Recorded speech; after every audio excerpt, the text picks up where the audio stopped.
This tutorial will show you how to use the DIY wrap bracelet beading board. This board has the extra space needed between the board base and the cords, which allows for easier sewing. And since the board is only about 1 foot long, it's portable and travel friendly. I designed this board years ago and I still use it to this day. First, I'll show you how to attach the leather cord to the board and how to adjust your work when it's time. Then I'll show you 2 different ways to hold or use the board. If you're making a single wrap bracelet, no adjustments are needed. So here's what you're going to do. Simple. You cut your leather cord to the length you're going to use. Get your button on, so you'll have a looped end here.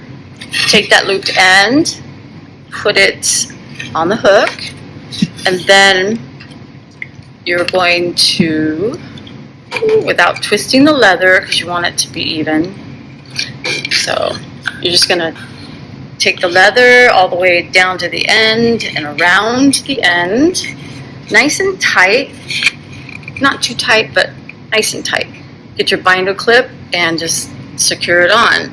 But just make sure that the binder clip that you're using has the proper width that will fit well onto this quarter inch thick piece of wood along with your cord. So anything that size or larger will be fine.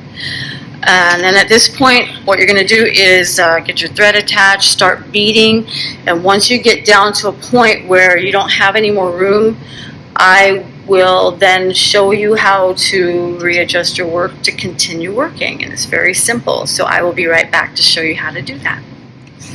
Okay, so I need to move my work up and try to think of it like if it's a conveyor belt, nothing is going to flip over. You want to keep it going around exactly like it is now. You don't want it to flip upside down, if that makes sense. Take your needle off because you're going to take this off the board. Just, your thread's going to be to the side, but I'm going to go ahead and take my work off. And I'm going to be careful not to flip it. But I'm going to move it up. Just pull it up. And what you're going to do is put it back on the hook, but you're going to put it back on the hook between maybe the 5th or 6th bead, and I'll show you how that's done as best I can. And I'm just going to get it in there in a space, as you can see. It went in quite easily. And I have kept it exactly how it's supposed to be. So I've got it hooked back on so I can continue beading, and I'm just going to reattach the ends like I did before.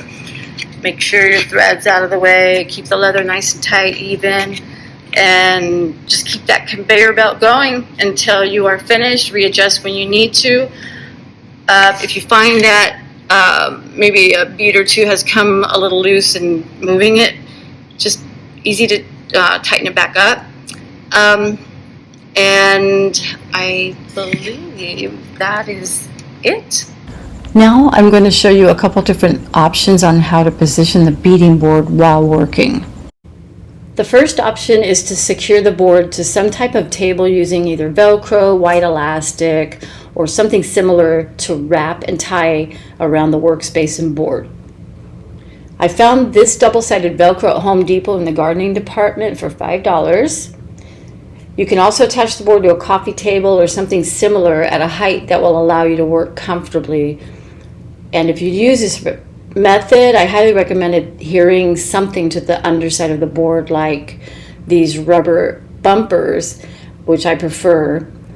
You can also cut and glue a piece from a non-slip rug pad, or rubber liners are another option. If you're using the Velcro, cut 2 strips about 5 inches longer than the diameter of the surface you're attaching the board to. Then wrap and secure each strip tightly around both ends of the board, making sure the Velcro goes under the leather cords.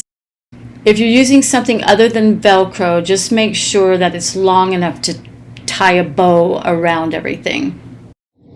But I'm going to sew a bead on right now so you can see what that would look like. And do that real quick.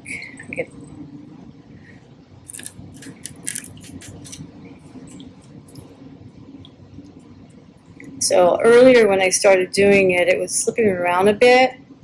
So I put the grip, I call it a grip mat. I put that underneath, and it's helping a lot. So it's moving a little bit, but there it is. If you're going to be beading just by putting the bottom end of the board between your legs to hold it in place, that's great. That's how I've been doing it for years. I'm going to sew a bead on to show you basically what that looks like. And it is pretty easy. Like, just going to get that in the hole there. So that's pretty straightforward. The only thing that you're going to need to do at some point is when you get about halfway down, it's gonna run out of room because your legs are gonna be in the way. So just simply flip the board up at an angle so that the top of the board is down instead of the bottom, and you just continue beading up. And I hope that makes sense. So either way you choose to do it is fine. Each one has pros and cons, but I think that Velcroing it down to some kind of table is probably better on your neck if you can get it at a level where that's going to be comfortable for you. Because when you're doing it this way, holding it between your legs, you're going to be looking down constantly. The other way, maybe you could kind of, side eye the TV, but your neck's going to be much more comfortable. Thanks so much for watching this tutorial, and please feel free to leave any questions or comments you may have.